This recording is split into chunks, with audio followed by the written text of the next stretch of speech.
Ibu, Bapak, Saudara-saudara yang terkasih, kita memasuki masa Prapaskah, dan masa Prapaskah diawali dengan Rabu Abu.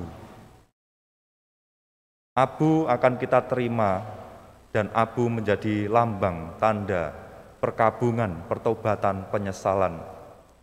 Di dalam tradisi orang Yahudi, dulu bahkan ketika orang ingin menyesali dirinya, orang ingin bertobat, memakai sesuatu yang kurang layak, misalnya memakai karung dan sebagai macamnya, sebagai lambang pertobatan. Abu pun demikian, untuk selalu mengingatkan kefanaan kita, bahwa kita adalah manusia lemah yang senantiasa jatuh dalam dosa dan membutuhkan penebusan.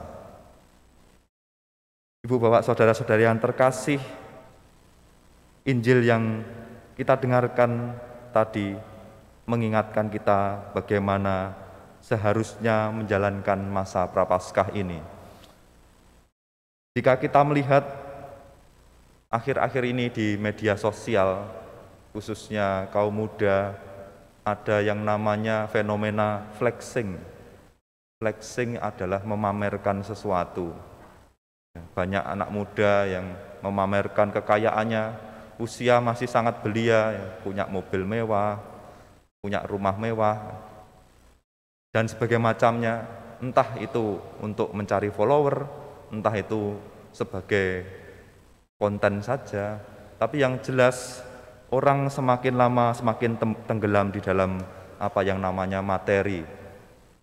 Dan lebih disayangkan lagi adalah fenomena flexing ini tidak hanya sekedar memamerkan saja, tetapi orang juga nampaknya bersedekah, nampaknya beramal, nampaknya memberi, tapi hal itu juga dijadikan sarana untuk pamer, untuk konten saja, supaya dilihat bahwa dia hartanya banyak dan dia memberikan kepada orang-orang yang membutuhkan.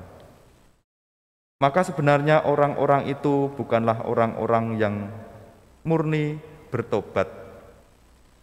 Di dalam Injil tadi kita mendengarkan, ingatlah, jangan kamu melakukan kewajiban agamamu di hadapan orang supaya dilihat mereka. Karena jika demikian, kamu tidak beroleh upah dari Bapamu yang di surga, namun mendapat upah dari dunia ini.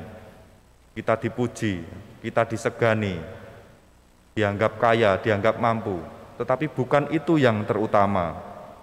Di dalam masa Prapaskah ini pun kita juga nanti diajak untuk bersedekah, diajak untuk memberi dalam namanya aksi puasa pembangunan. Kita akan berpantang, kita akan berpuasa. Hasil pantang dan puasa ini akan kita kumpulkan, kita sisihkan untuk orang-orang yang membutuhkan, dengan tujuan mengubah hati. Bukan untuk mencari penghargaan diri, bukan mencari untuk penghormatan diri, tetapi sebenarnya terutama adalah mengubah hati kita. Ada umat yang bertanya kepada saya, Romo, kenapa di dalam Katolik itu puasa dan pantangnya sangat enteng, sangat ringan, sangat mudah. Yang wajib adalah hanya hari Jumat pantang, sementara puasa yang wajib hanyalah Rabu Abu dan Jumat Suci atau Jumat Agung. Sangat ringan sekali.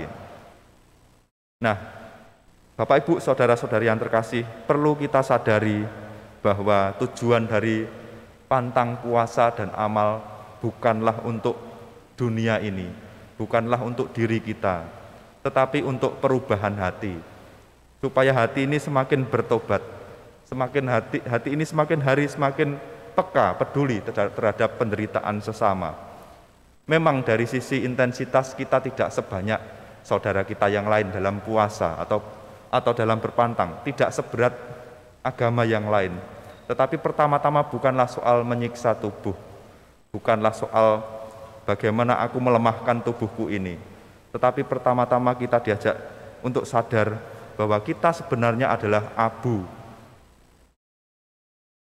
Kelak kita semua akan menjadi abu. Dari abu kembali ke abu, dari tanah menjadi ke tanah.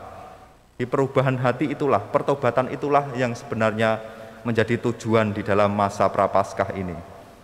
Kita sebagai orang beriman yakin bahwa kelak Yesus bangkit mulia dan kita juga dibangkitkan. Tetapi untuk sampai pada tujuan itu, kita pun juga harus bersih. Kita harus kudus seperti Tuhan Yesus sendiri. Untuk bisa dibangkitkan, kita pun harus menjadi murni, harus bertobat. Maka masa Prapaskah ini adalah masa yang sangat penting dan menjadi retret agung bagi kita bersama untuk membangun pertobatan di dalam puasa, pantang, dan amal kasih. Dan semoga apa yang kita lakukan di masa Prapaskah ini dibantu oleh rahmat Tuhan sendiri, sungguh mengubah hati kita sehingga kelak ketika Tuhan Yesus bangkit, kita pun juga ikut dalam kebangkitan. Marilah kita menyiapkan diri untuk menerima abu.